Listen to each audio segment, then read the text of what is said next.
Shalom. Bagaimana kabar kalian? Mister berharap kalian semua dalam keadaan sehat dan bersukacita. Di video kali ini, Mister akan mereview pelajaran di semester yang kedua, tepatnya dari bulan Januari sampai bulan April. Video ini dapat membantu kalian untuk kembali mengingat pelajaran-pelajaran yang sudah kita pelajari sebelumnya, guna persiapan kalian dalam menghadapi penilaian akhir tahun. Tapi, sebelum melanjutkan video ini, Mister tidak lupa mengingatkan kepada kalian untuk berdoa terlebih dahulu.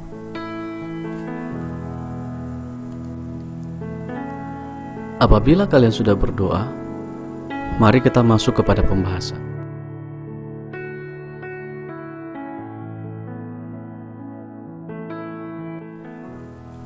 Pelajaran ini bertujuan untuk menjelaskan tentang kebaikan Allah dalam hal mengampuni dosa manusia. Mengampuni adalah perintah Allah untuk kita dan merupakan bagian dari hidup yang penuh kasih dan damai. Kolose 3 ayat 13 bagian B mengatakan, "Sama seperti Tuhan telah mengampuni kamu, kamu perbuat jugalah demikian." Sebagaimana kita telah diampuni oleh Allah, hendaklah kita juga melakukan kebaikan kepada sesama.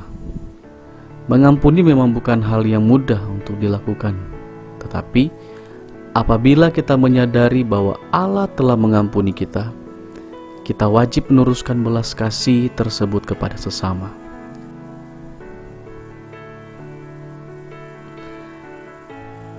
Dasar pengajaran Alkitab yang menjelaskan tentang pengampunan Allah untuk mengampuni sesama adalah kitab Yunus pasal 1 sampai pasal yang keempat dan Matius 18 ayat 21 sampai 23. Bacaan-bacaan ini menunjukkan bahwa betapa Allah sungguh menyayangi dan mengasihi anak-anaknya. Dan Allah tahu apa yang menjadi kebutuhan manusia. Sifat Allah yang Maha Pengampun memberi ampunan dan pembebasan atas kesalahan manusia terlihat dalam bacaan ini. Ia tidak menuntut kesalahan manusia dan tidak pendendam. Ia melupakan semua dosa dan kesalahan manusia. Oleh karena itu, manusia patut untuk meneladani sifat Allah yang pengampun. Kitab Yunus menceritakan tentang pemanggilan dan penugasannya sebagai seorang nabi. Namun, ia berusaha untuk mengingkari panggilan itu dengan cara melarikan diri jauh dari hadapan Tuhan. Yunus diutus untuk pergi ke Niniwe, tetapi ia pergi ke tempat lain, yaitu Tarsis. Penolakan Yunus membuat Tuhan harus bertindak. Tuhan menurunkan angin ribut ke laut, lalu terjadilah badai besar sehingga kapal yang ditumpangi Yunus hampir terpukul hancur. Yunus mau menjauhi Tuhan, tetapi Tuhan tidak mau melepaskan Yunus. Yunus ingin memutuskan hubungan dengan Tuhan, tetapi Tuhan tidak ingin memutuskan hubungan dengan Yunus. Yunus melarikan diri, tetapi Tuhan tidak membiarkan nabinya pergi.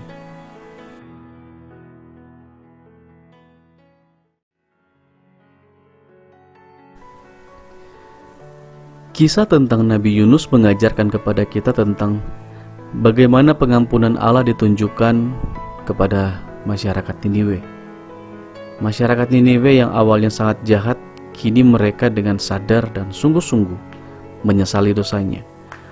Mereka mengungkapkan pertobatannya tidak hanya dalam perkataan saja, melainkan dengan tindakan nyata, yaitu dengan berdoa dan mengaku menyesal atas dosa dan perbuatan jahat yang mereka perbuat. Mereka mengenakan kain kabung sebagai tanda penyesalan. Oleh karena itu, Allah mengubah rencananya dan tidak membinasakan kota Niniwe. Allah menganugerahkan pengampunan karena mereka bertobat dan menyesali dosa-dosanya. Pengampunan Allah bagi manusia merupakan hal yang sungguh luar biasa. Allah memberikan kesempatan untuk manusia bertobat dan mengakui kesalahan agar semua anaknya bisa kembali ke pangkuannya. Ini merupakan kasih yang terbesar Allah menunjukkan belas kasihan kepada mereka yang sungguh-sungguh takut kepadanya. Sedangkan di dalam Matius pasal 18 ayat 21-22 menolong kita untuk hidup sebagai orang Kristen yang ditandai dengan kerelaan saling mengampuni. Rasul Petrus sudah mulai mengerti hal itu, tetapi ia menyangka bahwa ada batas untuk mengampuni sesama. Petrus berpikir bahwa mengampuni 7 kali saja sudah hebat dan cukup. Tetapi Yesus berkata bahwa kita harus mengampuni 70 kali 7 kali. Maksud Yesus sangat jelas, yaitu mengampuni harus dilakukan tanpa batas atau secara terus-menerus. Allah kita adalah Allah yang mau mengampuni dosa dan kesalahan manusia. Allah tidak menghitung dosa-dosa dan kesalahan manusia, sebagaimana Allah menyatakan kasih karunia-Nya dengan mengampuni dosa kita. Maka kita juga harus mengampuni kesalahan orang lain tanpa menghitungnya. Akhirnya, kita perlu menyadari bahwa setiap orang pasti pernah melakukan kesalahan, baik secara sengaja maupun tidak sengaja. Sebagai orang yang melakukan kesalahan, sudah sepatutnya kita mengakui kesalahan dan meminta maaf pada orang-orang yang telah disakiti atau yang tersakiti. Sebaliknya, sebagai orang yang menerima perlakuan salah, maka sudah sepatutnya kita memberikan maaf dan mengampuni kesalahan mereka. Kita wajib memaafkan dan saling mengampuni, karena Allah terlebih dahulu sudah mengampuni dosa-dosa kita.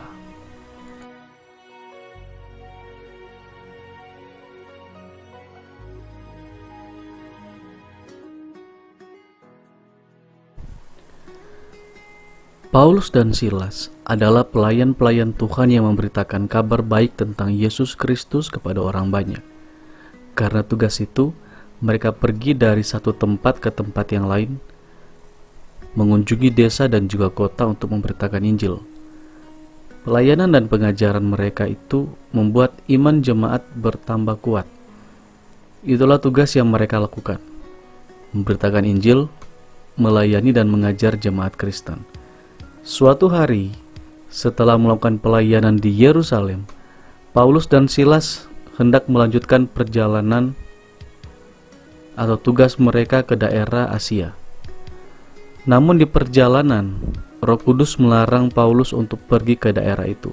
Pada waktu itu, Paulus tidak mengetahui mengapa Roh Kudus melarangnya ke daerah itu, tetapi ia dan Silas menuruti arahan Roh Kudus tersebut.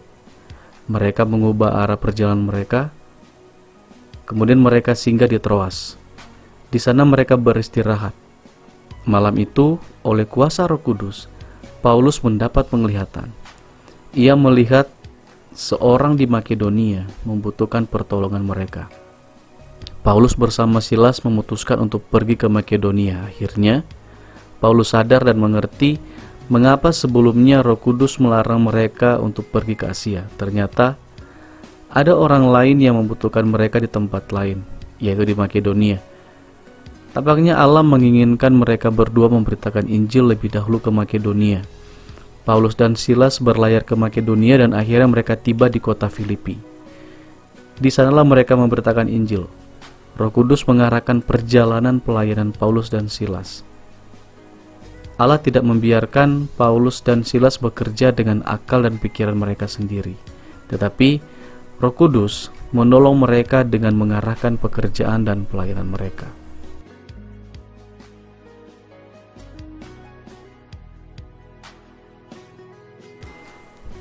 Apakah kalian pernah mendengar kata Roh Kudus? Siapakah Roh Kudus itu? Roh Kudus adalah pribadi Allah yang hadir dalam diri manusia. Roh Kudus adalah salah satu bentuk pribadi dari Allah. Tuhan Allah hadir dalam 3 pribadi atau yang disebut sebagai Allah Tritunggal, yang memiliki 3 pribadi dengan tugas dan peran masing-masing. Allah Tritunggal adalah Allah Bapa, Allah Anak, dan Allah Roh Kudus. Allah Bapa adalah sebutan bagi Allah yang menciptakan manusia dan seluruh dunia serta yang mengatur segala sesuatunya yang ada di dunia ini. kita dapat mengenal Bapa melalui seluruh ciptaannya. Allah Anak adalah sebutan bagi Yesus Kristus yang telah turun ke dunia dalam bentuk manusia untuk menyelamatkan manusia. Kita mengenalnya melalui pemberitaan Alkitab. Dan Roh Kudus adalah sebutan bagi Allah yang hadir dalam bentuk roh di hati dan di dalam diri manusia. Kita dapat mengenalnya melalui suara hati kita yang menuntun pada kebenaran.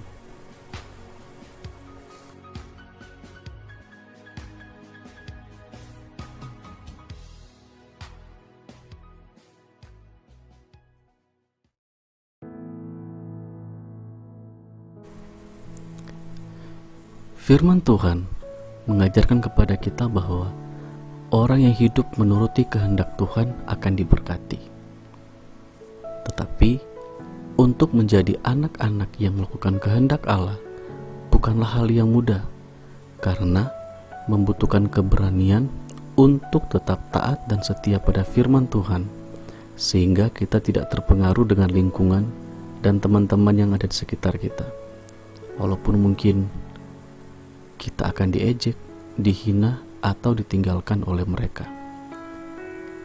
Satu hal yang sering kali membuat kita gagal untuk hidup dalam ketaatan adalah apa yang kita lakukan selalu menuruti keinginan diri sendiri.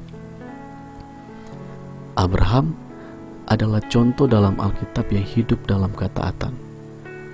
Abraham yang sebelumnya bernama Abram disuruh Tuhan untuk meninggalkan kampung halamannya menuju ke tanah perjanjian. Sekalipun Abraham tidak tahu pasti keadaan tempat itu, tetapi ia tidak membantah ketika Tuhan menyuruhnya. Abraham melakukan tepat seperti yang Tuhan katakan. Dan oleh karena ketaatannya kepada Tuhan, Abraham dikenal sebagai bapa orang beriman. Tuhan Yesus ingin supaya kita umat-umatnya hidup berkenan di hatinya dan mempermuliakan namanya dengan cara hidup menurut kehendaknya. Sama seperti yang tertulis dalam 1 Tesalonika pasal 5 ayat 16 sampai ayat 18, bersukacitalah senantiasa, tetaplah berdoa, mengucap syukur dalam segala hal, sebab itulah yang dikehendaki Allah di dalam Kristus Yesus bagi kamu.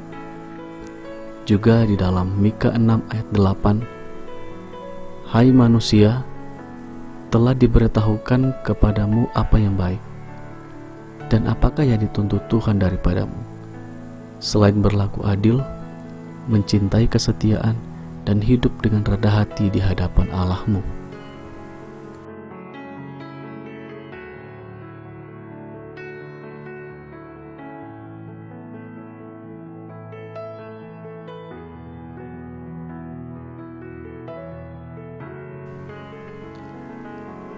Rasul Paulus menjadi contoh nyata seorang yang mau menjadi mediator atau pengantara di antara Filemon dan Onesimus. Sebagai contoh tentang sikap baik yang dapat membangun hubungan yang harmonis, renungkanlah surat Rasul Paulus yang singkat yang ditujukan kepada Filemon, seorang yang kaya di Kolose. Topik surat tersebut adalah tentang Onesimus, budak Filemon yang telah mencuri dan lari ke Roma. Di Roma, Onesimus bertemu dengan Rasul Paulus yang kemudian membimbingnya mengenal tentang Yesus Kristus. Surat ini berisi permohonan Rasul Paulus kepada Filemon untuk menunjukkan kemurahan dan belas kasihan kepada Onesimus agar Filemon mau menerimanya kembali. Bukan lagi sebagai budak, melainkan sebagai seorang saudara. Ini adalah contoh dari pernyataan kasih yang indah. Meskipun Onesimus adalah seorang yang pantas menerima hukuman, tetapi Rasul Paulus menyebutnya sebagai anakku dan saudara yang kekasih. Paulus juga mengatakan bahwa ia akan membayar semua ganti rugi akibat tindakan Onesimus di masa lalu. Paulus mengetahui bagaimana cara membangun hubungan yang baik. Ia menjadi pendamai antara Filemon dan Onesimus. Dahulu Paulus adalah juga seorang yang tidak suka pada orang Kristen. tetapi kemudian ia berubah, bertobat dan hidup baru menjadi orang yang suka melayani dan mendamaikan. Dari kisah itu, kita dapat melihat bahwa untuk memperoleh suatu perdamaian dibutuhkan pengantara atau mediator. Kita pun dapat menjadi alat pendamai di antara orang-orang yang berselisih. Sama seperti Paulus yang dipakai Allah mendamaikan Filemon dan Onesimus. Dalam Matius 5 ayat 9 dikatakan, "Berbahagialah orang yang membawa damai, sebab mereka akan disebut anak-anak Allah." Alkitab berkata bahwa orang yang membawa damai disebut dengan anak-anak Allah. Keberadaan orang percaya seharusnya selalu membawa damai bagi orang lain. Membawa damai berarti mengekspresikan atau menunjukkan karakter Kristus kepada banyak orang dan bukan sebaliknya, menjadi batu sandungan atau membuat orang lain kecewa dan terluka. Di dalam Yesaya pasal 9 ayat yang kelima disebutkan Allah adalah Raja Damai. Artinya, apabila kita ingin disebut anak-anak Allah, kita harus memiliki karakter seperti Allah, yaitu pembawa damai. Kata damai dalam bahasa Ibrani disebut shalom, sedangkan dalam bahasa Yunani disebut eirene. Yesus Kristus telah lebih dahulu mendamaikan manusia dengan Allah. Ia pun menginginkan kita menjadi anak-anak yang menyukai perdamaian, sama seperti Rasul Paulus yang rela menjadikan dirinya pendamai antara Filemon dan Onesimus.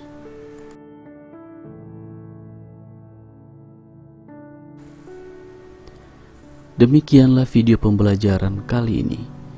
Kiranya Tuhan Yesus memberkati.